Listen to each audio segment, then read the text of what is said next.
ಶ್ರೀಮಾತೃಭ್ಯೋ ನಮಃ ಪಿತೃಭ್ಯೋ ನಮಃ ಆಚಾರ್ಯೇಭ್ಯೋ ನಮಃ ಪರಮಗುರುಭ್ಯೋ ನಮಃ ಶ್ರೀಮದಾನಂದತೀರ್ಥ ಭಗವತ್ಪಾದಾಚಾರ್ಯ ಗುರುಭ್ಯೋ ನಮಃ. ಹರಿ ಓಂ. ನಾರಾಯಣಂ ನಮಸ್ಕೃತ್ಯ ನರಂ ಚೈವ ನರೋತ್ತಮಂ ದೇವೀಂ ಸರಸ್ವತೀಂ ವ್ಯಾಸಂ ತತೋ ಜಯಮುದೀರಯೇತ್. ತಿಳಿಯ ಹೇಳುವೆ ಕೃಷ್ಣ ಕಥೆಯನು, ಇಳೆಯ ಜಾಣರು ಮೆಚ್ಚುವಂತಿರೆ. ನೆಲೆಗೆ ಪಂಚಮ ಶ್ರುತಿಯ ನೊರೆವೆನು ಕೃಷ್ಣ ಮೆಚ್ಚಲಿಕೆ. ಹಲವು ಜನ್ಮದ ಪಾಪರಾಶಿಯ ತೊಳೆವ ಜಲವಿದು, ಶ್ರೀಮದಾಗಮ ಕುಲಕ್ಕೆ ನಾಯಕ ಭಾರತಾಕೃತಿ ಪಂಚಮ ಶ್ರುತಿಯ.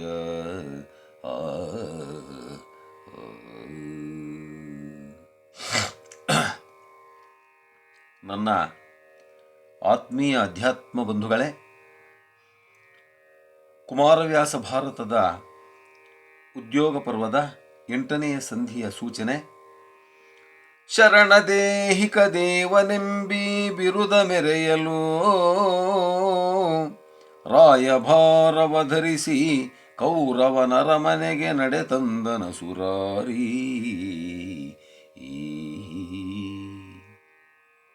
ಶ್ರೀಕೃಷ್ಣ ರಾಯಭಾರ ಅತ್ಯಂತ ರಮ್ಯವಾಗಿರ್ತಕ್ಕಂಥ ಒಂದು ಮಹಾಭಾರತದ ಒಂದು ಭಾಗ. ಸಂಧಿನ ಅಥವಾ ಸಮರನ ಅನ್ನತಕ್ಕಂಥದ್ದನ್ನು ತೀರ್ಮಾನ ಮಾಡತಕ್ಕಂಥ ಒಂದು ಅದ್ಭುತವಾಗಿರ್ತಕ್ಕಂಥ ಭಾಗ. ಈ ಸಂಧಿಯ ಸೂಚನೆ ಶರಣದೇಹಿಕ ದೇವನೆಂಬಿ ಬಿರುದ ಮೆರೆಯಲು. ಶರಣರ ದೇಹವೇ, ದೇಹದಲ್ಲಿ ಇರತಕ್ಕಂಥವನು ನಾನು. ನಿರಂತರವಾಗಿ ಯಾರು ನನ್ನ ಸ್ಮರಣೆಯನ್ನು ಮಾಡ್ತಾರೋ ಅವರ ಪ್ರತಿ ಕ್ಷಣದ ಯೋಗಕ್ಷೇಮವನ್ನು ನಾನು ಮಾಡ್ತೀನಿ ಅರ್ಜುನ ಅಂತ ಹೇಳಿ ಭಗವದ್ಗೀತೆಯಲ್ಲಿ ಅವನು ಮಾತು ಕೊಟ್ಟಂತೆ, ಶರಣರ ದೇಹದಲ್ಲಿರತಕ್ಕಂಥ ಪರಮಾತ್ಮ ಅದನ್ನು ನಿಜಗೊಳಿಸ್ತಕ್ಕಂಥ, ಸಾಕಾರಗೊಳಿಸ್ತಕ್ಕಂಥ ಉದ್ದೇಶದಿಂದ ಶರಣದೇಹಿಕ ದೇವನೆಂಬಿ ಬಿರುದ ಮೆರೆಯಲು ರಾಯಭಾರವ ಧರಿಸಿ ಕೌರವನರ ಮನೆಗೆ ನಡೆತಂದನ ಸುರಾರಿ. ಪಾಂಡವರ ಭಾಗವನ್ನು ಪಾಂಡವರಿಗೆ ಕುಡಿಸಲೋಸ್ಕರ ಆ ಮಹಾಭಕ್ತರಾಗಿರತಕ್ಕಂಥ ಪಾಂಡವರ ಭಾಗಕ್ಕೋಸ್ಕರ ಪರಮಾತ್ಮ ರಾಯಭಾರವನ್ನು ಧರಿಸಿ ಕೌರವನ ಅರಮನೆಗೆ ಬರ್ತಾನೆ ಅನ್ನತಕ್ಕಂಥ ಒಂದು ಸಂಧಿ. ಕೇಳು ಜನಮೇಜಯ ಧರಿತ್ರಿ ಪಾಲ. ಕೇಳ್ತಿದ್ದೀನಪ್ಪ ಜನಮೇಜಯ ಮಹಾರಾಜ ಅಂತ ಹೇಳಿಬಿಟ್ಟು ಮಹಾಭಾರತದ ಕಥೆಯನ್ನು ವೈಶಂಪಾಯನ ಮುನೀಂದ್ರರು ಜನಮೇಜಯರಾಯನಿಗೆ ಹೇಳ್ತಾ ಇರತಕ್ಕಂಥ ಒಂದು ಸಂದರ್ಭ. ಕೇಳಪ್ಪ, ಎಂಥ ಪುಣ್ಯಾತ್ಮರು. ಕೇಳು ಜನಮೇಜಯ ಧರಿತ್ರಿ ಪಾಲ, ಮುರಹರ ಗುರು ನದಿ ಜರ ಬೀಳು ಕೊಟ್ಟನು, ಕೃಪನ ಮನ್ನಿಸಿ ಮನೆಗೆ ಕಳುಹಿದನು. ಸೀದಾ ಹಸ್ತಿನಾವತಿಗೆ ಬಂದಿದ್ದಾನೆ. ಅಲ್ಲಿ ಭೀಷ್ಮ, ದ್ರೋಣ, ಅಶ್ವತ್ಥಾಮ, ಕೃಪಾ ಇವರೆಲ್ಲರೂ ಕೂಡ ಒಂದು ಪರಮಾತ್ಮನಿಗೆ ಗೌರವವನ್ನು ಸೂಚಿಸಿ ಅವನನ್ನು ಗೌರವಾದರಗಳಿಂದ ಸತ್ಕರಿಸಿದ ನಂತರ ಗುರು ನದಿ ಜರ ಬೀಳು ಕೊಟ್ಟನು. ಗುರುಗಳನ್ನು, ಭೀಷ್ಮಾಚಾರ್ಯರನ್ನು, ಕೃಪಾ ಇವರನ್ನೆಲ್ಲರನ್ನೂ ಕೂಡ ಅವರವರ ಮನೆಗಳಿಗೆ ಕಳಿಸಿದ್ದಾನೆ. ಆಲಯಕ್ಕೆ ವಿದುರಂಗೆ ಕೊಟ್ಟನು ವೀಳಯವ. ಅಲ್ಲೇ ಪಾಪ ವಿದುರ ಇದ್ದ, ವೇದಾಂತದ ಮುದ್ದೆ ಮಹಾತ್ಮ ವಿದುರ, ಬಾರಪ್ಪ ಇಲ್ಲಿ ಸ್ವಾಮಿ ಅಂತ ಹೋಗಿ ಅವನು ತಲೆಯನ್ನು ಬಗ್ಗಿಸಿ ಪರಮಾತ್ಮನ ಎದುರಿಗೆ ನಿಂತ್ಕೊಂಡಿದ್ದಾನೆ. ನಾನು ನಿನ್ನ ಮನೆಗೆ ಬರ್ತೀನಿ ಕಣೋ. ನೋಡಿ ಎಷ್ಟು ಇಂಥ ಒಂದು ಸಂದರ್ಭ. ಅದಕ್ಕೆ ಪರಮಾತ್ಮ ಭಕ್ತರ ಮನೆಗೆ ಕರೆಯದೇ ಬರ್ತಾನೆ ಅಂತ. ಆಲಯಕ್ಕೆ ವಿದುರಂಗೆ ಕೊಟ್ಟನು ವೀಳಯವ ಒಡನೈದಿ ಬಂದ ನೃಪಾಲಕರ ಮೊಗಸನ್ನೆಯಲ್ಲಿ ಕಳುಹಿದನು ಮನೆಗಳಿಗೆ. ಅಲ್ಲಿ ಸೇರಿರತಕ್ಕಂಥ ರಾಜಾಧಿರಾಜರನ್ನ, ಮಹಾರಾಜರನ್ನ ಅವರವರ ಮನೆಗಳಿಗೆ ಕಳಿಸಿದನಂತೆ. ನಂತರ ಏನು ಮಾಡಿದ ಪರಮಾತ್ಮ? ಶೌರಿ ಕಾಣಿಸಿಕೊಂಡನ ಗಾಂಧಾರಿಯನು. ನೇರವಾಗಿ ಗಾಂಧಾರಿ ಮನೆಗೆ ಬಂದಿದ್ದನಂತೆ. ಸುಕ್ಷೇಮ ಕುಶಲವನಾರೈದು ಕಾಣಿಕೆಯ ಕೊಟ್ಟನುಡುಗೊರೆಯ. ಆಯಮ್ಮನ ಸುಕ್ಷೇಮವನ್ನು ಕೇಳಿಬಿಟ್ಟು ಕ್ಷೇಮ ಸಮಾಚಾರವನ್ನು ವಿಚಾರಿಸಿರ್ತಕ್ಕಂಥ ಪರಮಾತ್ಮ ಆ ತಾಯಿಗೆ ಕಾಣಿಕೆಯನ್ನು ಕೊಟ್ಟಿದ್ದನಂತೆ. ಕೌರವನು ತನ್ನರಮನೆಗೆ ಹರಿಬಾರದಿರನೆಂದು ಅಖಿಳ ವಿಧದಳಿ ಸಾರ ವಸ್ತುವ ತರಿಸಿ ಆರೋಗಣೆಗೆ ಮಾಡಿಸಿದ. ಇಷ್ಟರ ನಡುವೆ ಏನಾಯ್ತಪ್ಪ ಅಂದರೆ, ದುರ್ಯೋಧನ ಏನೋ ಅಹಂಕಾರದಿಂದ ಅವನು ಬಂದಿದ್ದಾನೆ, ಯಾರು? ಕೃಷ್ಣ. ಅವನು ನನ್ನ ಮನೆಗಲ್ಲದೆ ಇನ್ಯಾರ ಮನೆಗೆ ಊಟಕ್ಕೆ ಬರ್ತಾನೆ ಅಂತ ಹೇಳಿಬಿಟ್ಟು ಅಹಂಕಾರದಿಂದ, ಭಕ್ತಿಯಿಂದ ಅಲ್ಲ. ಇದನ್ನು ನಾವೆಲ್ಲ ಅರ್ಥ ಮಾಡ್ಕೋಬೇಕು. ಪರಮಾತ್ಮ ಯಾವುದನ್ನು ಸ್ವೀಕರಿಸ್ತಾನೆ, ಯಾವುದನ್ನು ಸ್ವೀಕರಿಸಲ್ಲ ಅಂತಕ್ಕಂಥ ಒಂದು ಸಾದೃಶ್ಯವನ್ನು ನಾವು ಇಷ್ಟರಲ್ಲೇ ನೋಡ್ತಾ ಇದ್ದೀವಿ. ಪರಮಾತ್ಮ ಕೃಷ್ಣ ನಮ್ಮ ಮನೆಗೆ ಬಂದೇ ಬರ್ತಾನೆ ಅಂತ ಹೇಳಿಬಿಟ್ಟು ಬೇಕಾದ ಅಡಿಗೆಯನ್ನು ಮಾಡಿಸಿಬಿಟ್ಟಿದ್ದಾನಂತೆ. ಏನು ಸುಮ್ಮನೆ ಪಂಚಭಕ್ಷ ಪರಮಾನ್ನಗಳನ್ನು ಮಾಡಿಸಿದಾನಂತೆ.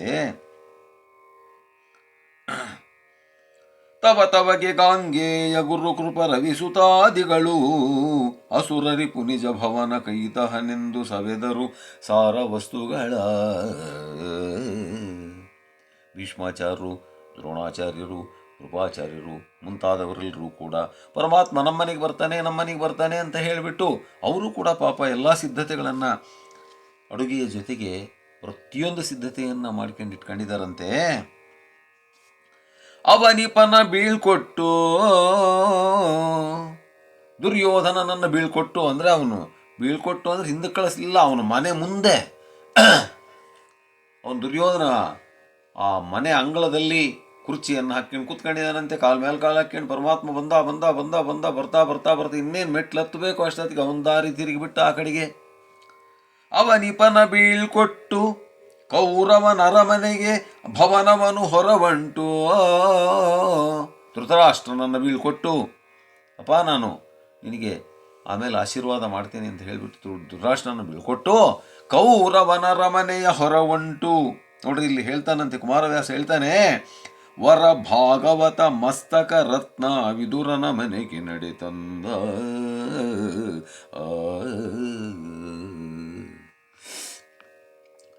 ಪ್ರಪಂಚದಲ್ಲಿರ್ತಕ್ಕಂಥ ಮಹಾಭಕ್ತರ ಮಸ್ತಕದ ಮಣಿಯಾಗಿ ಮೆರಿತಾ ಇರತಕ್ಕಂಥ ಮಹಾಭಾಗವತ ಶಿರೋಮಣಿಯಾಗಿರ್ತಕ್ಕಂಥ, ವೇದಾಂತದ ಮುದ್ದೆಯಾಗಿರ್ತಕ್ಕಂಥ, ವೈರಾಗ್ಯದ ಒಂದು ಪ್ರತಿರೂಪವೇ ಆಗಿರತಕ್ಕಂಥ ವಿದುರನ ಮನೆಗೆ ನಡೆತಂದ.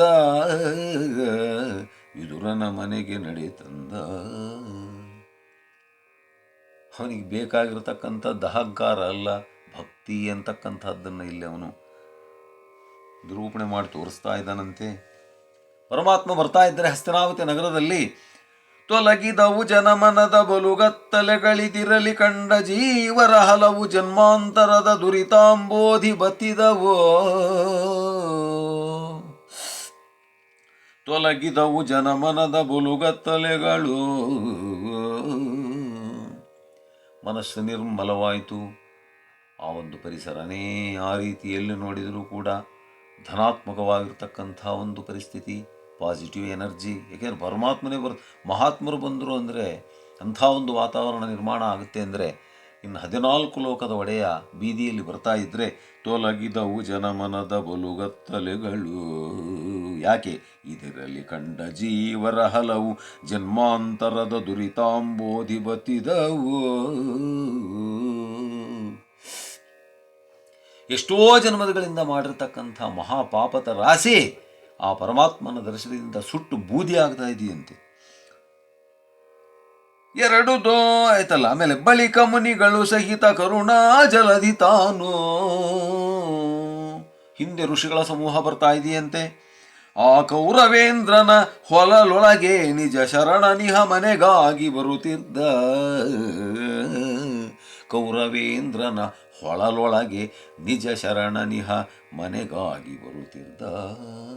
ಅವನು ದುರ್ಯೋಧನ ಬರ್ತಾನೆ ಅನ್ನೋ ಅಂದ್ಕೊಂಡಿದ್ರು, ನೋಡ್ತಾ ಇದ್ದಾನೆ ದುರ್ಯೋಧನನ ಎದುರುಗಡೆನೇ ಹೋಗಿಬಿಟ್ಟಿದ್ದಾನೆ ಪರಮಾತ್ಮ. ಇದಕ್ಕಿಂತ ಅವಮಾನ ಇನ್ನೇನು ಬೇಕವನಿಗೆ? ಮೊದಲನೇ ಅವಮಾನ ಅವನಿಗಾಯಿತು. ಮಂಗಳಾರತಿ ಬಂದ ಬಂದ ಬಂದ ಬಂದ ಯಾರೋ ಒಬ್ಬರು ಹೋಗಿಬಿಟ್ಟು ವಿದುರನಿಗೆ ಹೇಳಿದರು, ವಿದುರ ಪರಮಾತ್ಮ ಬರ್ತಾ ಇದ್ದಾನೆ ನಿಮ್ಮನಿಗೆ.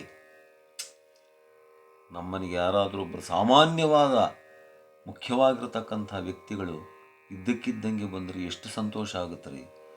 ಸಚರಾಚರ ಜಗತ್ಪತಿ, ಅಣು ರೇಣು ತೃಣಕಾಷ್ಟ ಪರಿಪೂರ್ಣ, ಜಗನ್ನಿಯಾಮಕ, ಅಖಿಲಾಂಡಕೋಟಿ ಬ್ರಹ್ಮಾಂಡ ನಾಯಕ, ಆದಿ ಮಧ್ಯಾಂತರಹಿತ, ಅಗಣಿತ ಗುಣಗಣ ಭೂಷಿತ, ಆರ್ತಜನೋದ್ಧಾರಕ, ಅರವಿಂದ ನಯನ, ವಿಶ್ವರೂಪವೇ ತಾನಾಗಿರ್ತಕ್ಕಂಥ ಪರಮಾತ್ಮ ಬರ್ತಾ ಇದ್ದಾನೆ ಅಂದರೆ ಅವನಿಗೆ ಹೆಂಗೆ ಅನಿಸಿರ್ಬೋದು ವಿದುರನಿಗೆ. ಹಾ ಅಂತ ಬಂದುಬಿಟ್ಟು ಹೊರಗಡೆ ನೋಡ್ತಾನೆ. ಕರಣ ನಿರ್ಮಲವಾಯಿತು, ಮನ ಉಬ್ಬರಿಸಿತು, ಅತಿ ಪರಿತೋಷದೇಳಿಗೆ ಪರಮ ಸುಖದಲ್ಲಿ ತನುವ ಮರೆದನು, ಮನ ನಯನ ಜಲವುಗಲು. ಎರಡು ದೋರದ ಗಾಢ ಭಕ್ತಿಯ ಬರದ ಲವಲವಿಕೆಯಲ್ಲಿ ನಿಜ ಮಂದಿರವ ಹೊರವಂಡುತ್ತ ಕಂಡನು ವಿದುರನು ಅಚ್ಯುತನ. ಏನು ಕುಮಾರವ್ಯಾಸ ಭಾರತ! ಪರಮಾತ್ಮನನ್ನು ಎಷ್ಟು ಚೆನ್ನಾಗಿ ಅವನ ಒಂದು ಬರವನ್ನು, ಬರ್ತಾ ಇರತಕ್ಕಂಥ ಭಗವಂತನನ್ನು ನೋಡಿ ಪುಳಕಿತನಾಗಿರ್ತಕ್ಕಂಥ ವಿದುರನನ್ನು ಇಷ್ಟು ಚೆನ್ನಾಗಿ ವರ್ಣಿಸಿದನಲ್ಲ ಕುಮಾರವ್ಯಾಸ. ಏನಾಯಿತು? ಬಂದು ನಿಂತ್ಕಂಡ ಪರಮಾತ್ಮ ಬರ್ತಾ ಇರತಕ್ಕಂಥ ವಿಚಾರವನ್ನು ಕೇಳಿರ್ತಕ್ಕಂಥ ಕಿವಿ ಕರ್ಣ ನಿರ್ಮಲವಾಯಿತು. ಕಿವಿ ನಿರ್ಮಲವಾಯಿತಂತೆ, ಮನ ಉಬ್ಬರಿಸಿತು, ಮನಸ್ಸಿಗೆ ಸಂತೋಷ ಉಕ್ಕಿ ಹರಿದು ಬಿಡ್ತು. ಅತಿ ಪರಿತೋಷದೇಳಿಗೆ ಪರಮ ಸುಖದಲ್ಲಿ ತನುವ ಮೆರೆದನು ನಯನ ಜಲವೊಗಲು. ಸಂತೋಷಕ್ಕೆ ಸುಮ್ಮನೆ ಎರಡು ಕಣ್ಣಲ್ಲೂ ದಡ ದಡ ದಡ ದಡ ಆನಂದ ಬಾಷ್ಪ ಬರ್ತಾ ಇದೆಯಂತೆ ವಿದುರನಿಗೆ. ಎರಡು ದೋರದ ಗಾಢ ಭಕ್ತಿಯ, ಆ ರೀತಿ ಇರಬೇಕಂತೆ ಪರಮಾತ್ಮನಲ್ಲಿ ಮನಸ್ಸು. ಎರಡು ದೋರದ ಗಾಢ ಭಕ್ತಿಯ, ಇನ್ನೊಂದಕ್ಕೆ ಅವಕಾಶನೇ ಇಲ್ಲ, ನಿರಂತರವಾಗಿ ಪರಮಾತ್ಮನ ಮೇಲೆ ಮನಸ್ಸು. ಭರತಲವಲವಿಕೆಯಲಿ ನಿಜ ಮಂದಿರವ ಹೊರ ಉಂಡುತ್ತ ಕಂಡನು ವಿದುರನು ಅಚ್ಯುತನ. ಓಡ್ ಬಂದು ನಿಂತ್ಕೊಂಡು ಹಂಗೆ ನಿಂತು ಬಿಟ್ಟ. ಸುಮ್ಮನೆ ವಿಗ್ರಹ ನಿಂತಂಗೆ ನಿಂತಿದ್ದಾನಂತೆ, ಗೊಂಬೆ ನಿಂತಂಗೆ. ಭಗವಂತ ಬರ್ತಾ ಇದ್ರೆ ಅದನ್ನು ಎಷ್ಟು ಚೆನ್ನಾಗಿ ವರ್ಣನೆ ಮಾಡಿದ್ದಾನೆ ಕುಮಾರವ್ಯಾಸ. ಅದಕ್ಕೆ ಕುಮಾರವ್ಯಾಸನು ಹಾಡಿದನೆಂದರೆ ಕಲಿಯುಗ ದ್ವಾಪರವಾಗುವುದು, ಭಾರತ ಕಣ್ಣಲ್ಲಿ ಕುಣಿಯುವುದು, ಮೈಯಲ್ಲಿ ಮಿಂಚಿನ ಹೊಳೆ ತುಳುಕಾಡುವುದು ಅಂತ ಹೇಳಿದರೆ ನಮ್ಮ ರಾಷ್ಟ್ರಕವಿಯಾಗಿರ್ತಕ್ಕಂಥ ಕುವೆಂಪುರವರು. ಹೆಂಗಿದೆಯಪ್ಪ ಅವನು ಬರ್ತಾ ಇದ್ರೆ ಅಂದರೆ, ನೋಡ್ತಾ ಇದ್ದಾನಂತೆ ವಿದುರ, ವಿಗ್ರಹ ನಿಂತಂಗೆ ನಿಂತು ಬಿಟ್ಟಿದ್ದಾನೆ, ಗೊಂಬೆ ನಿಂತಂಗೆ. ಹೆಂಗಿದೆ ಅವನು ಬರ್ತಾ ಇರತಕ್ಕಂಥ ಅವನ ಒಂದು ಶರೀರದ ಒಂದು ಭಾವಭಾವ ಅಂದರೆ, ಸಿರಿಮೊಗದ ಕಿರು ಬೆಮರ ತೇಜಿಯ ಕುರಪುಟದ ಕೆಂದೂಳಿ ಸೊಂಕಿದ ಸಿರಿಮುಡಿಯ ಕುಡಿಮೀಸೆಯಲಿ ಕೆಣ್ಪಡರ್ದ ರೇಣುಗಳ ಖರಮರೀಚಿಯ ಜಳಕೆ ಬಾಡಿದ ತರುಣ ತುಳಸಿಯ ದಂಡೆ ಒಪ್ಪುವ ಗರುವ ದೇವನ ಬರವ ಕಂಡನು ಬಾಗಿಲಲಿ ವಿದುರ. ಸಿರಿಮೊಗದ ಕಿರುಬೆಮರ ತೇಜಿಯ, ನೋಡ್ರಿ, ಸಿರಿಮೊಗದ ಕಿರುಬೆಮರ, ಆ ಬಿಸಿಲಲ್ಲಿ, ಎಳೆಯ ಬಿಸಿಲಲ್ಲಿ ಬಂದಿರತಕ್ಕಂಥ ಪರಮಾತ್ಮನ ಕೋಮಲವಾಗಿರತಕ್ಕಂಥ ಶರೀರದ ಆ ಮೀಸೆ ಮೇಲೆ ಬೆವರಲ್ಲೆಲ್ಲೆಲ್ಲೆಲ್ಲೆಲ್ಲೆಲ್ಲೆಲ್ಲಿ ಮಂಜಿನ ಹನಿ ಕುತ್ಕೊಂಡಿತ್ತಂತೆ. ತೇಜಿಯ ಕುರಪುಟದ ಕೆಂಧೂಳಿ ಸೋಂಕಿದ ಆ ಕುದುರೆಗಳು ಯಾವಾಗ ಟಕ ಟಕ ಟಕ ಟಕ ಬರ್ತಾ ಇದ್ವು, ಆ ಒಂದು ಧೂಳು ಆ ಮಂಜಿನ ಹನಿ ಮೇಲೆ ಮೀಸೆ ಮೇಲೆ ಕುತ್ಕೊಂಡಿದೆಯಂತೆ. ಕುಡಿ ಮೀಸೆಯಲ್ಲಿ ಕೆಂಪಡರ್ದ ರೇಣುಗಳ, ಆ ಕೆಂಪುಗಾಗಿ ಬಿಟ್ಟಿದಾನಂತೆ ಮೀಸೆ, ತಲೆ ಎಲ್ಲ ಪಾಪ ಹಂಗೆ ಬರ್ತಿದ್ದಾನಂತೆ. ಕರಮರೀಚಿಯ ಜಳಕೆ ಬಾಡಿದ ತರುಣ ತುಳಸಿಯ ದಂಡೆಯೊಪ್ಪುವ, ಬಿಸಿಲಿನ ಜಲಕ್ಕೆ ಅವನು ಆ ಪರಮಾತ್ಮ ಹಾಕೊಂಡಿರತಕ್ಕಂಥ ತುಳಸಿ ಮಾಲೆ ಹಾಗೆ ಬಾಡಿದೆಯಂತೆ. ಗರುವ ದೇವನ ಬರವ ಕಂಡನು ಬಾಗಿಲಲಿ ವಿದುರ. ಇಂಥ ಪರಮಾತ್ಮನನ್ನು ನೋಡಿದನಂತೆ. ಏನಾಯ್ತಪ್ಪ ಪರಿಸ್ಥಿತಿ ಅಂದರೆ, ತನುವ ಮರೆದನು ಪುಳಕ ಜಲದಲ್ಲಿ ನೆನೆದು ನಾರಾಯಣನ ಪದದ ಋಷನದ ಹರುಷಾರಣ್ಯದಲ್ಲಿ ಮನ ಹೊಲವು ದಪ್ಪಿದನು. ತನುವ ಮರೆದನು, ಅವನು ಶರೀರನೇ ಮರ್ತು ಬಿಟ್ಟಿದನಂತೆ. ಪುಳಕ ಜಲದಲ್ಲಿ ನೆನೆದು ನಾರಾಯಣನ ಪದದ ಋಷನದ ಹರುಷಾರಣ್ಯದಲ್ಲಿ ಮನ ಹೊಲಬು ದಪ್ಪಿದನು. ಅವನ ಮನಸ್ಸು ದಿಕ್ಕು ತಪ್ಪಿ ಬಿಟ್ಟಿದೆಯಂತೆ ಪರಮಾತ್ಮನನ್ನು ನೋಡಿ. ಶರೀರವನ್ನೇ ಮರ್ತು ಬಿಟ್ಟಿದ್ದಾನೆ. ಅನ್ಕಂತನಂತೆ, ನೆನೆವ ಸನಕಾದಿಗಳಿಗೊಮ್ಮೆಯುವನ ಮನಗುಡದ ಮಹಿಮಾವಲಂಬನು ಮನೆಗೆ ಬಹ ಕರುಣಾಳುತನ ಹೊಸತೆಂದು ಹೊಂಗಿದನು. ಸನಕ ಸಂದನಾದಿಬ್ಬ ಋಷಿಗಳಿಗೆ, ಪ್ರಹ್ಲಾದ, ನಾರದ, ಪರಾಶರ, ಪುಂಡರೀಕ, ವ್ಯಾಸ, ಅಂಬರೀಷ, ಶುಕ, ಶೌನಕ, ಭೀಷ್ಮ, ದಾಲ್ಭ್ಯ, ರುಕ್ಮಾಂಗದ, ಅರ್ಜುನ, ಬಲಿ, ವಸಿಷ್ಠ, ವಿಭೀಷಣಾದಿ ಮಹಾತ್ಮರಿಗೆ ಎಷ್ಟೋ ಸಾವಿರಾರು ವರ್ಷ ತಪಸ್ಸು ಮಾಡಿ, ಏನೇನೋ ಪ್ರಾಣಾಯಾಮ ಮಾಡಿ, ಪ್ರತ್ಯಾಹಾರ ಮಾಡಿ, ಕಷ್ಟಪಟ್ಟು ಧ್ಯಾನ ಮಾಡಿದರೆ ಕನಸಿಗೆ ಬರದೇ ಇರತಕ್ಕಂಥ ಭಗವಂತ ನೆನೆವ ಸನಕಾದಿಗಳಿಗೊಮ್ಮೆಯೂ ಸಿಗದ ಮನಗುಡದ ಮಹಿಮಾವಲಂಬನು ಮನೆಗೆ ಬಹ ಕರುಣಾಳುತನ ಹೊಸತೆಂದು ಹೊಂಗಿದನು. ಅವರಿಗೂ ಕನಸಿಗೆ ಬರದೇ ಇರತಕ್ಕಂಥ ಭಗವಂತ ಪೂಶೆಟ್ಟೆ ನನ್ನ ಮನೆಗೆ ಬರ್ತಿದ್ದಾನಲ್ಲ, ನಾನಿಷ್ಟು ಜನ್ಮದ ಪುಣ್ಯ ಮಾಡಿದ್ದೀನೋ ಏನು ಅನ್ಕಂತನಂತೆ. ವೇದದರಿಗೆಗಳಡಗದ ಉಪನಿಷದಾದಿ ದಿವ್ಯ ಸ್ತುತಿಯ ಗಡನೆಗೆ ಹೋದ ಹೊಲಬಳವಡದ ಮುನಿಗಳ ಮಖಕ್ಕೆ ಮನಗುಡದ ಕಾದಿ ಕಡುಗುವ ತಾರ್ಕಿಕರು ಬೆಂಡಾದರಲ್ಲದೆ ನಿಜವನರಿಯದ ಅನಾದಿ ಸಿದ್ಧನ ಬರವ ಕಂಡನು ಬಾಗಿಲಲಿ ವಿದುರ. ಅನಾದಿ ಸಿದ್ಧನ ಬರವ ಕಂಡನು ಬಾಗಿಲಲಿ ವಿದುರ. ವೇದಗಳಿಗೆ ಹೊಗಳಿ ಹೊಗಳಿ ಹೊಗಳಿ ಹೊಗಳಿ ಹೊಗಳಿ ಬಾಯಾರಿಕೆ ಆಗಿಬಿಟ್ಟಿದೆಯಂತೆ, ಬಾಯಲ್ಲಿ ನೀರೇ ಇಲ್ಲ. ಅಂಥ ಪರಮಾತ್ಮ ಉಪನಿಷದಾದಿ ದಿವ್ಯ ಸ್ತುತಿಯ ಗಡಣೆಗೆ ಹೋದ ಹೊಲಬಳವಡದ ಮುನಿಗಳ ಮಖಕ್ಕೆ ಮನಗುಡದ. ವೇದ, ಶಾಸ್ತ್ರ, ಪುರಾಣ, ತರ್ಕ, ಮೀಮಾಂಸೆ ಇವಕ್ಕೆ ಪರಮಾತ್ಮನ ದಾರಿನೇ ಸಿಗ್ತಿಲ್ಲಂತೆ. ಹೊಗಳಿದರೂ ಕೂಡ ಅಂಥ ಪುಣ್ಯಾತ್ಮ ಮುನಿಗಳ ಮಖಕ್ಕೆ ಮನಗುಡದ. ಯಜ್ಞ, ಯಾಗ, ತಪಸ್ಸುಗಳಿಗೆ ಮನಸ್ಸನ್ನು ಕೊಡದೇ ಇರತಕ್ಕಂಥ ಪರಮಾತ್ಮ ಕಾದಿ ಕಡುಗುವ ತಾರ್ಕಿಕರು ಬೆಂಡಾದರಲ್ಲದೆ ಬೆಂಡಾಗಿಬಿಟ್ಟಿದಾರಂತಿರು ಮಹಾತ್ಮರು, ಋಷಿಗಳು ಪರಮಾತ್ಮನನ್ನು ಆ ಧ್ಯಾನವನ್ನು ಮಾಡಿ ಮಾಡಿ ಮಾಡಿ ಅವನು ಕಾಣದೆ ನಿಜವನರಿಯದ. ಅವನು ನಿಜ ಏನು ಅಂತಾನೆ ಯಾರಿಗೂ ಗೊತ್ತಿಲ್ಲ. ಎಂಥವನವನು ಅನಾದಿ ಸಿದ್ಧನ ಬರವ ಕಂಡನು ಬಾಗಿಲಲಿ ವಿದುರ. ಅನಾದಿ ಸಿದ್ಧ ಅವನು,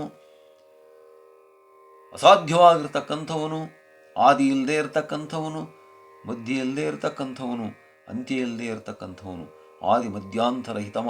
ಆದಿ ಮಧ್ಯಾಂತರಹಿತನಾಗಿರತಕ್ಕಂಥ ಪರಮಾತ್ಮ ನನ್ನ ಮನೆಗೆ ಬರ್ತಾ ಇದ್ದಾನಲ್ಲ, ಅಂಥವನನ್ನು ಕಂಡಿದ್ದಾನವನು. ಏನು ಮಾಡಿದ? ಸೀದಾ ಬಂದು ನಿಂತು ಬಿಟ್ಟಿದ್ದಾನೆ ಪರಮಾತ್ಮ ಅವನ ಎದುರುಗಡೆ. ನೋಡಿದನು ಮನದಣಿಯೇ ಮಿಗೆ ಕೊಂಡಾಡಿದನು, ಬೀದಿಯಲ್ಲಿ ಹರಿದೆಡೆಯಾಡಿದನು ಭ್ರಮೆಯಾಯಿತು ವಿದುರಂಗೆಂಬ ಗಾವಳಿಯ. ಕೂಡಿ ಕುಣಿದನು ಮನೆಯ ಮುರಿದೀಡಾಡಿದನು, ಮೈ ಮರೆದ ಹರುಷದ ಗಾಡಿಕೆಯಲ್ಲಿ ಅಪ್ರತಿಮನೆಸೆದನು ಭಕುತಿ ಕೇಳಿಯಲಿ. ನೋಡಿದನು ಮನದಣಿಯೇ. ಮನಸ್ಸಿಗೆಷ್ಟು ಆಗುತ್ತೋ ಅಷ್ಟು ನೋಡ್ಬಿಟ್ನಂತ ಪರಮಾತ್ಮನನ್ನು. ಮಿಗೆ ಕೊಂಡಾಡ್ತಿದ್ದನು ಒಂದು ಕಡೆ, ಬೀದಿಯಲ್ಲಿ ಹರಿದೆಡೆಯಾಡಿದನು. ತಕ ತಕ ತಕ ತಕ ತಕ ತಕ ಬೀದಿಯಲ್ಲಿ ಕುಣಿತಾ ಇದ್ದಾನಂತೆ. ಭಕ್ತಿಯ ಉದ್ರೇಕ. ಅವನು ಏನು ಮಾಡ್ತಿದ್ದಾನೆ ಅಂತ ಅವನಿಗೇ ಗೊತ್ತಿಲ್ಲ. ಅಭಿಮಾನವನ್ನು ಬಿಟ್ಟಿದ್ದಾನೆ. ಅದಕ್ಕೆ ಕನಕದಾಸರು ಹೇಳಿದ್ದಾರೆ, ನನ್ನನ್ನು ಬಿಟ್ಟರೆ ನಾನು ಸ್ವರ್ಗಕ್ಕೆ ಹೋದೇನು, ನಾನು ಬಿಡಬೇಕು, ನಾನು ಅನ್ನೋದು ಬಿಟ್ಟರೆ ಆವಾಗ ಹೋಗ್ಬೋದು ಮೋಕ್ಷಕ್ಕೆ. ಹಾಗೆ ಅವನು ಎಲ್ಲವನ್ನು ಬಿಟ್ಟುಬಿಟ್ಟಿದ್ದಾನೆ, ಒಂದು ಅಭಿಮಾನವನ್ನು ಬಿಟ್ಟಿದ್ದಾನೆ. ಅವಾಗ ಪಕ್ಕದಾಗಿದ್ದವರೆಲ್ಲ ಅನ್ಕೊಂತಿದ್ದಾರೆ, ಭ್ರಮೆಯಾಯಿತು ವಿದುರಂಗೆಂಬ ಗಾವಳಿಯ, ಇವನಿಗೆಲ್ಲ ಹುಚ್ಚಿಡ್ದದೆ ಅಂದ್ಕೊಂಡ್ರಂತ ನೋಡೋರು. ಇವನೇನು ಹಿಂಗೆ ಕುಣಿತಿದ್ದಾನಲ್ಲ. ಕೂಡೆ ಕುಣಿದನು ಮನೆಯ ಮುರಿದು ಈಡಾಡಿದನು. ಆ ಒಂದು 4 ಗರಿಗಳು ತಂದು ಗುಡಿಸ್ಲಾಕಿ ಕಿತ್ತು ಬಿಸಾಕ್ಬಿಟ್ನಂತತ್ಲಾಗ. ಅವ್ನು ಏನು ಮಾಡ್ತಿದ್ದೀನಿ ಅನ್ನೋ ಪರಿಜ್ಞಾನನೇ ಇಲ್ಲ ಅವನಿಗೆ. ಎಲ್ಲ ಪರಮಾತ್ಮನ ಒಂದು ಸ್ವರೂಪನೇ.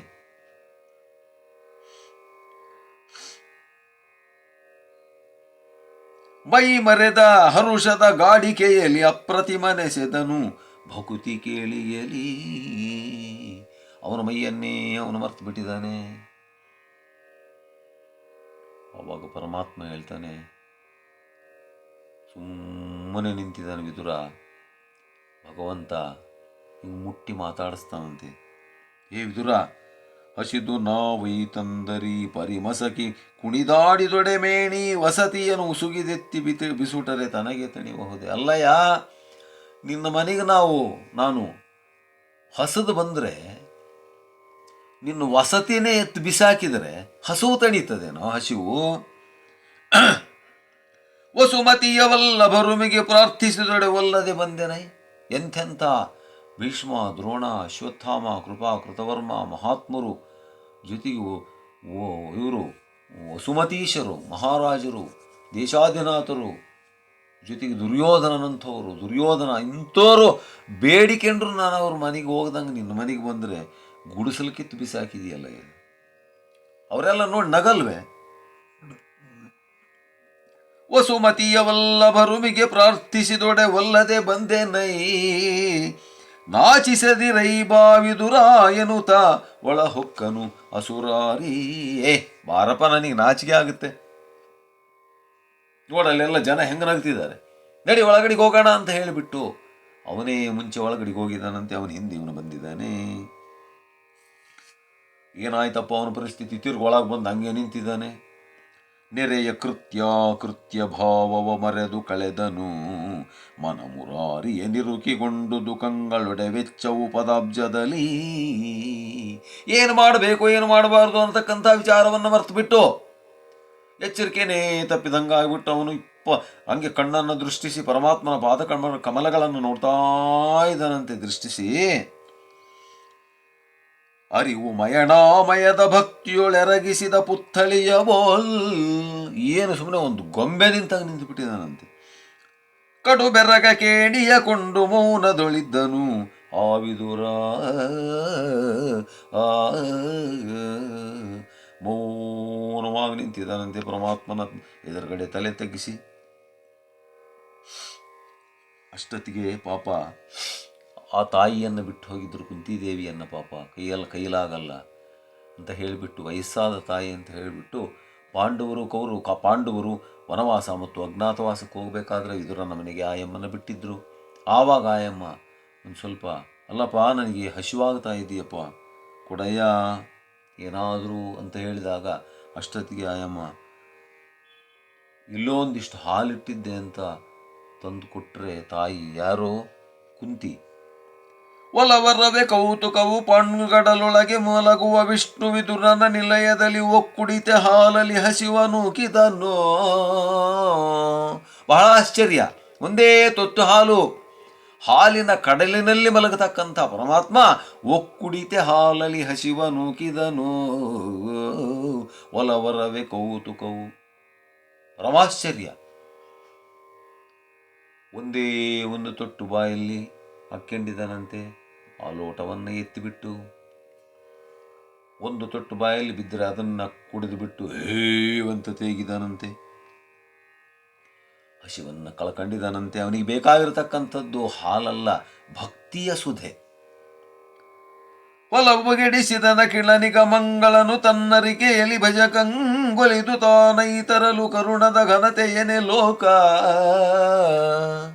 ಪರಮಾತ್ಮ ಯಾವ ರೂಪದಲ್ಲಿ ಬೇಕಾದರೂ ಉದ್ಧಾರ ಮಾಡೋದಕ್ಕೆ ಭಕ್ತನ ಮನೆಗೆ ಬರ್ತಾನೆ ಅನ್ನತಕ್ಕಂಥದ್ದಕ್ಕೆ ಇದು ಒಂದು ಉದಾಹರಣೆ ಅಂತಕ್ಕಂಥ ಒಂದು ಘಟನೆ ಇಲ್ಲಿ ನಡೀತಾ ಇದೆ ಅಂತ ಹೇಳಿ ಕುಮಾರವ್ಯಾಸ ಹೇಳ್ತಾ ಇದ್ದಾನೆ. ಪರಮಾತ್ಮ ಬಾಯಲ್ಲಿ ಹಾಲನ್ನು ಕುಡಿಯೋಷ್ಟೊತ್ತಿಗೆ ಏನಾಯ್ತಪ್ಪ ಅಂದರೆ ಒಂದೇ ಒಂದು ತೊಟ್ಟು ಹಾಲು ಅವನ ಪಾದದ ಮೇಲೆ ಬಿತ್ತು, ಪರಮಾತ್ಮನ ಪಾದದ ಮೇಲೆ ಕೆಳಗಡೆ. ಹರಿಯ ಪದ ಕಮಲಾಭಿಷೇಕದ ವರಪಯೋ ಬಿಂದುಗಳು ಕೌರವನ ರಮನೆಯ ನುಳಕೊಂಬೋಲ್ ಕಡಲಾಗಿ ಕೈಗೊಳ್ಳಲು. ಒಂದೇ ಒಂದು ತೊಟ್ಟು ಹಾಲು ಅವನ ಪಾದದ ಮೇಲೆ ಬಿದ್ದು ಬಿಟ್ಟು, ಏನು ಸುಮ್ಮನೆ ಕ್ಷೀರಾಬ್ಧಿಶಯನ ಪರಮಾತ್ಮ, ಅವನ ಪಾದದಿಂದ ಹುಟ್ಟುಬಿಡ್ತು ನದಿ, ಕ್ಷೀರ ಸಮುದ್ರ, ಹಾಲಿನ ನದಿ ಹುಟ್ಟುಬಿಡ್ತಂತೆ.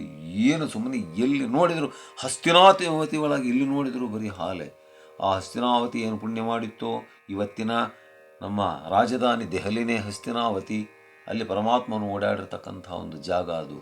ಎಷ್ಟು ಚೆನ್ನಾಗಿ ಇವತ್ತಿಗೂ ಕೂಡ ರಾಜಧಾನಿ ಅದೇ, ಅವತ್ತಿಗೂ ರಾಜಧಾನಿ ಅದೇ. ಹರಿಯ ಪದ ಕಮಲಾಭಿಷೇಕದ ವರಪಯೋ ಬಿಂದುಗಳು ಕೌರವನ ರಮನೆಯ ನುಳಕೊಂಬವೋಲ್ ಕಡಲಾಗಿ ಕೈಗೊಳ್ಳಲು. ಯಾವ ಚರಂಡೆಗೆ ನೋಡಿದ್ರು ನೀರೇ. ಎಲ್ಲಿ? ಹಸ್ತಿನಾವತಿ ನಗರದಾಗೆ. ಇವನ ಬೋರಂತ ಸುಮ್ಮನೆ ಆ ದುರ್ಯೋಧನನ ಮನೆ ಬಡ್ಕೊಂಡು ಹೋಗ್ತಾನೆ, ಅರಮನೆ ಅನ್ನಂಗೆ ಹೋಗ್ತದೆ ಇದೆಯಂತೆ. ಅರರೇ ಮುರಹರನೊಡನೆ ಹಾಲಿನ ಚರದಿ ಮೇರೆ ಎನೊದೆದುದೋ ಇಳೆಗಚ್ಚರಿ ಎನ್ನುತ್ತ ಭೀಷ್ಮಾದಿಗಳು ಹೊಗಳಿದರು ಮುರಹರನ. ಅಲ್ಲೆಲ್ಲೆಲ್ಲೆಲ್ಲೆಲ್ಲೆಲ್ಲೆ ಕೃಷ್ಣನ ಜೊತೆಗೆ ಅವನೊಬ್ಬನೇ ಬಂದಿಲ್ಲ, ಕ್ಷೀರ ಸಮುದ್ರವನ್ನು ಕರ್ಕೊಂಬಂದಿದ್ದಾನೆ ಅಂತ ಹೇಳಿಬಿಟ್ಟು ಭೀಷ್ಮಾದಿಗಳೆಲ್ಲ ಹೊಗಳ್ತಾ ಇದ್ದಾರಂತೆ ಪರಮಾತ್ಮನನ್ನ.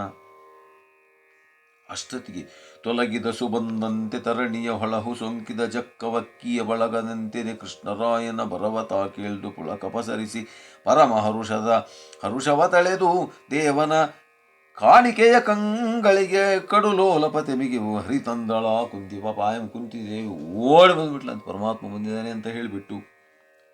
ಆವಾಗ ನೋಡ್ರಿ, ಅದಕ್ಕೆ ಭಗವಂತ ಅಂತ ನಾವು ಯಾಕೆ ಕರಿತೀವಿ ಅವನನ್ನು ಅಂದರೆ, ದೊಡ್ಡೋರಿಗೆ ದೊಡ್ಡವನು, ಚಿಕ್ಕೋರಿಗೆ ಚಿಕ್ಕೋನು, ದೊಡ್ಡೋರಿಗೆ ಚಿಕ್ಕೋನು, ದೊಡ್ಡೋರಿಗೆ ದೊಡ್ಡೋನು, ಚಿಕ್ಕೋರಿಗೆ ಚಿಕ್ಕೋನು, ದೊಡ್ಡೋರಿಗೆ ಚಿಕ್ಕೋನು, ಚಿಕ್ಕೋರಿಗೆ ದೊಡ್ಡೋನು. ಆ ರೀತಿ ಅವನು ಭಗವಂತ. ಹೇಳಕ್ಕೆ ಬರಲ್ಲ. ಅವನು ನಮಗೊಂದು ಪಾಠ ಹೇಳ್ಕೊಡ್ತಿದ್ದಾನೆ ಇವಾಗ.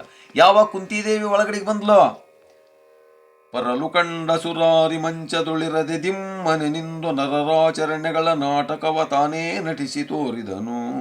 ಹಿರಿಯರಿಗೆ ತಾ ಹಿರಿಯನೆಂಬಿ ಗರುವತನವನು ಬಿಸುಟೋ ಕುಂತಿಗೆ ಕರವ ಮುಗಿದೆರಗಿದನು ಮುನಿನಿಕರ ಘೇಯನಲು. ಕುಂತಿದೇವಿ ಬಂದ ತಕ್ಷಣ ನಾನು ದೊಡ್ಡವರಿಗೆ ದೊಡ್ಡವನು, ನಾನು ಪರಮಾತ್ಮ, ನಾನು ದೇವರು ಅಂತಕ್ಕಂಥ ಅಹಂಕಾರ ಇದ್ದರೆ ಅವನು ಪರಮಾತ್ಮ ಆಗದೇ ಇಲ್ಲ. ಅದನ್ನು ಬಿಟ್ಬಿಟ್ಟು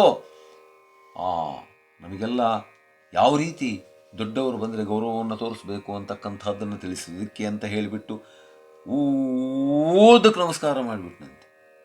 ಯಾರಿಗೆ? ಆ ತಾಯಿಗೆ. ಯಥಾ ರಾಜ ತಥಾ ಪ್ರಜಾ. ಹೆಂಗೆ ಮೇಷ್ಟ್ರು ಇದ್ದರೆ ಹಂಗೆ ಹುಡುಗರು, ಹೆಂಗೆ ಮಹಾರಾಜ ಇದ್ದರೆ ಹಂಗೆ ಪ್ರಜೆಗಳು, ಆ ರೀತಿ ಅದನ್ನೆಲ್ಲ ತೋರಿಸ್ಬೇಕು ಅಂತ ನಮಗೆಲ್ಲ. ನಾವು ಬರೀ ಮಹಾಭಾರತ ಕೇಳೋದಲ್ಲ, ಇವನ್ನೆಲ್ಲ ಅರ್ಥ ಮಾಡ್ಕೋಬೇಕು. ನಾನು ದೇವರು ಅಂತ ಅವ್ನು ಸುಮ್ಮನೆ ಕೂತ್ಕೊಳ್ಳಿಲ್ಲ. ನಾವು ಯಾವ ರೀತಿ ಮಕ್ಕಳಿಗೆ ದೊಡ್ಡವರಿಗೆ ಗೌರವವನ್ನು ಕೊಡಬೇಕು. ನಾವು ಯಾವುದೋ ಒಂದು ಚೇರ್ ಮೇಲೆ ಕೂತ್ಕೊಂಡಿರ್ತೀವಿ, ದೊಡ್ಡವ್ರು ಬಂದ್ರೆ ನಾವು ಎದ್ದವರಿಗೆ ಜಾಗ ಕೊಡಬೇಕು. ಬಸ್ನಲ್ಲಿ ಹೋಗ್ತಿರ್ತೀವಿ, ವಯಸ್ಸಾದವರು, ಗರ್ಭಿಣಿ ಸ್ತ್ರೀಯರು, ಕಾಯಿಲೆ ಇರತಕ್ಕಂಥವರು, ದೊಡ್ಡವರು ಬರ್ತಾರೆ, ಅವರಿಗೆ ನಾವು ಗೌರವವನ್ನು ಕೊಡಬೇಕು.